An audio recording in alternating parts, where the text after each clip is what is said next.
লকডাউনডালে যে সঁচাকৈ দেই মোক একদম বৰবাদ কৰি দিছে।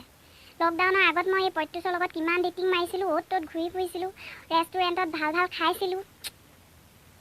মাও গোটৰ মিটিঙলৈ গ'ল, তালৈকে কল এটা কৰোঁ ৰ।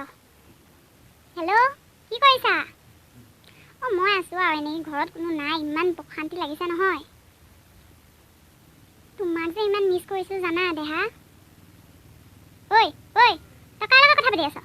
মই এই গোটৰ মিটিঙলৈ যোৱাৰ তই চান্স লৈ পেলাই এই যাৰ তাৰ লগত ফোনত কথা পাতি থাক হা? নহয় অ', আমাৰ লগৰ যে ডিম্পি আকৌ, তুমি কেতিয়া আহিলা? যিবোৰে কাহিনী শুনি আহিছোঁ আৰু আজি গোটৰ মিটিঙত, আমাৰ ঘৰতো সেই তেনেকুৱা এটা কাহিনী নহ'লে হ'ল আৰু। মা কি শুনি আহিলা?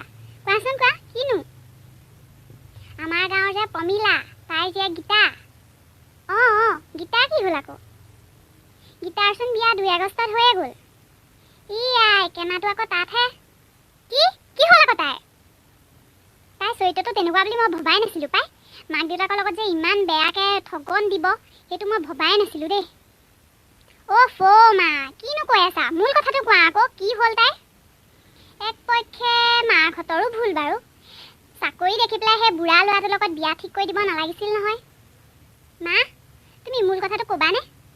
শুন, সেই গীতাই বাঁহী বিয়াৰ দিনাখনেই সেই দৰা ঘৰৰ পৰা দিয়া সোণৰ ছেট, তাৰপৰা টকা পইচা ঢেৰ লৈ পেলাই সেই গুণ্ডা বয়ফ্ৰেণ্ডটোৰ লগত পলাই গুচি গ'ল নহয়। কি?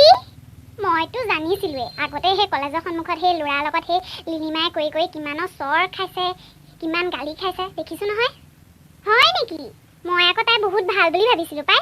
দেখিবলৈও গোটেইজনী ইমান মৰম লগা, শান্ত শিষ্ট, ইমান ভাল যেন লাগে। হেৰা, তোমাৰ বাৰু এই ছোৱালীজনীৰ আগত এইবোৰ কথা পাতিবলৈ লাজ লগা নাইনে? কাৰোবাৰ সমালোচনা জানো কৰিব লাগে?